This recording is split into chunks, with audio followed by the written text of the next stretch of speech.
Nous vivons dans un monde turbulent, où l'humanité a encore besoin de faire face aux défis systématiques. Conflits, trafic, pauvreté, inégalité, ainsi que catastrophes naturelles. D'où ceci sous-tend l'établissement et le développement d'une organisation mondiale visant à y chercher un remède, soit les Nations Unies.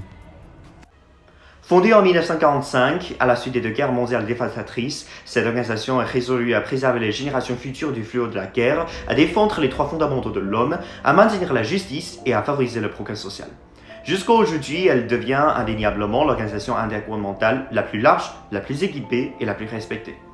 Et dans l'un de ses fondateurs, la Chine, ayant résisté péniblement aux envahisseurs fascistes, se classe parmi les 5 pays permanents de l'ONU. Néanmoins, au cours des années 1950 et 60, les États-Unis d'Amérique, en collaboration avec ses complices laquais, empiètent honteusement sur les droits légitimes de la République populaire de Chine au sein de cette organisation, à dessein d'exclure ce géant asiatique qui est fermement opposé à son hégémonisme. Je vous invite à regarder cette vidéo pour réviser cette période d'histoire.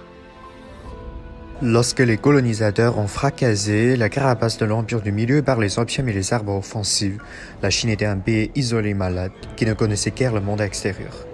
Après plusieurs interventions, les puissances occidentales se sont alors rendues compte de la vulnérabilité de cette ancienne nation, ce qui les poussait à grignoter ses territoires en piétinant ouvertement ses intérêts. C'était en effet une période d'humiliation inoubliable pour tous les Chinois, au cours de laquelle on flaire le sang des habitants de Luche massacrés par les diables, voit l'échafaud préparé pour les membres du Irotois, et entend les dénonciations véhémentes du Guijun dans le château de Versailles. Malgré tout, les Chinois insoumis n'ont pas cessé d'explorer une voie aboutissant à l'indépendance et à la libéralisation. À partir de 1931, année où se dévoilait la tentative japonaise d'avoler tous ses voisins, les forces patriotiques ont choisi de s'unir contre les loups venant de l'Est sans jamais capituler. Leur abnégation considérable et vénérable permet au pays anciennement bafoué et torturé de regagner sa gloire et sa dignité sur la scène internationale. Un an avant la victoire globale, une rencontre des hauts responsables américains, soviétiques et britanniques ont eu lieu à Dumbarton Oaks, à l'initiative des États-Unis d'Amérique, pour structurer le monde d'après-guerre, dans lequel les trois puissances majeures ont convenu d'établir une organisation internationale en tirant de l'inspiration de l'ancienne Société des Nations. Pour rendre ce nouveau-né plus fort sur le maintien de la paix, les trois se sont décidés de jouer le rôle de policier mondial et d'arbitre impartial. Malgré la mise en question de l'Union soviétique et de la Grande-Bretagne, la Chine s'est donc joint à ce club de puissance en devenant membre des Big Four. Cette conférence a par ailleurs esquissé une ébauche de la Charte des Nations Unies. En 1945, en vue de diluer progressivement les influences des Russes au sein du Conseil de sécurité, les Américains ont proposé que la France devait devenir un autre membre permanent du Conseil de sécurité. Et en tant que puissance largement reconnue pour la première fois depuis un centenaire, la Chine a envoyé une représentation de haut échelon pour participer à la rédaction de la charte, dont le chef était Song Ji-won, dont Bi-Wu, représentant de communistes chinois, a également assisté à cet événement historique. En 1949, les réactionnaires du Kuomintang qui avaient légitimement maîtrisé le pouvoir du pays ont été écrasés par la population sous la direction du Parti communiste chinois. La première conférence consultative politique du peuple chinois a déclaré de renoncer au bien fondé de l'ancien régime en déterminant la fondation d'une Chine nouvelle, qui est dorénavant le seul représentant du peuple chinois. Un an après, le président Mao a désigné Jiang Wentian pour le représentant de la Chine auprès de l'ONU. Certains partenaires tels que l'Union soviétique ont également proposé l'adhésion de la Chine nouvelle à la place du délégué de Chiang Kai-shek. Pourtant, dominée par les Américains et leurs alliés craignant le communisme, cette organisation a rejeté cette demande juste. Quelques mois après, l'oncle Sam, au nom de l'ONU, est militairement intervenu dans la guerre civile coréenne en démarrant ses frégates et ses porte-avions vers le détroit de Taïwan. Le Premier ministre Zhou Enlai a donc déposé une plainte contre ses agresseurs devant l'ONU.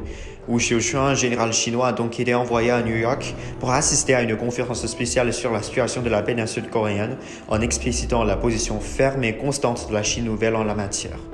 Néanmoins, cette organisation dans l'ombre des impérialistes a fait passer le noir pour le blanc, en qualifiant l'envoi des armées par la Chine à la Corée d'une « invasion » entre guillemets.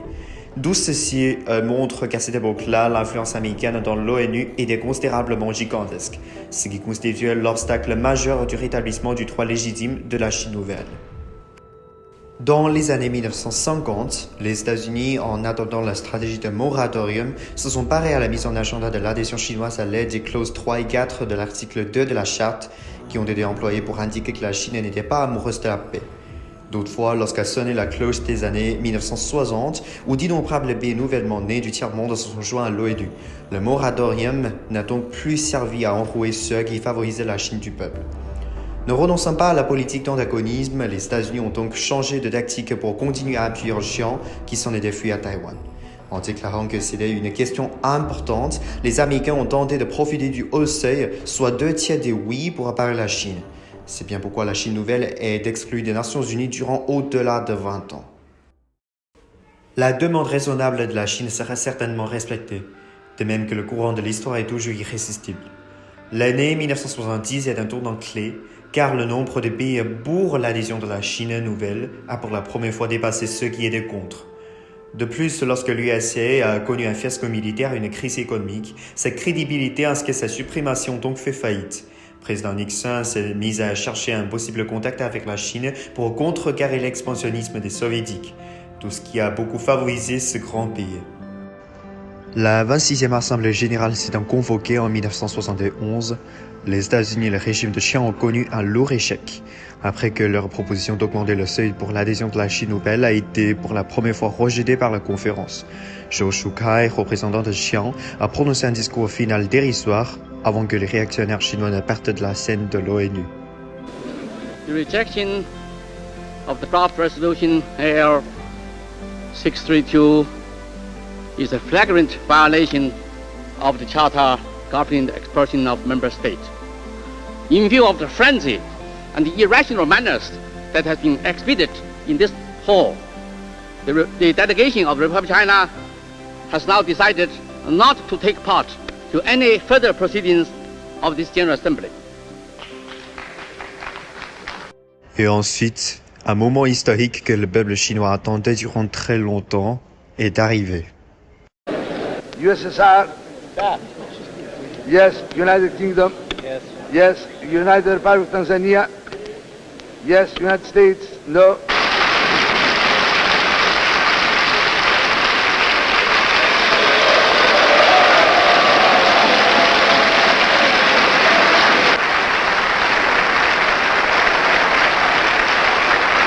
Adopted.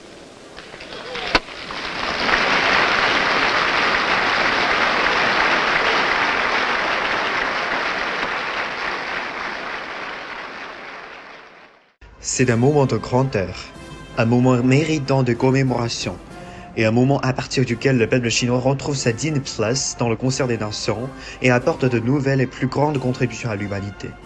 Xiao Guanhua, représentant de la Chine, est envoyé à New York pour participer à l'Assemblée générale de l'ONU, au cours de laquelle il a fait entendre au monde entier la voix de la Chine.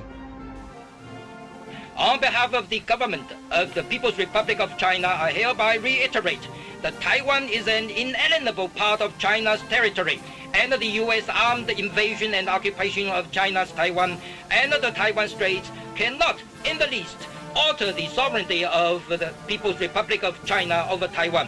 That all the armed forces of the United States definitely should be withdrawn from Taiwan and the Taiwan Straits, and that we are firmly opposed to any design to separate Taiwan from the motherland. The Chinese people are determined to liberate Taiwan, and no force on earth can stop us from doing so. Actuellement, les autorités de Taïwan réclament un soi-disant retour à l'ONU, en hurlant pour dire ridiculement que la résolution 2758 ne dénue pas l'île le droit d'être membre de cette organisation. D'autres fois, d'où cela n'ébranlera jamais le fait que Taïwan fait partie intégrante de la Chine, ni la détermination des Chinois intelligents et adorables pour une réunification pacifique.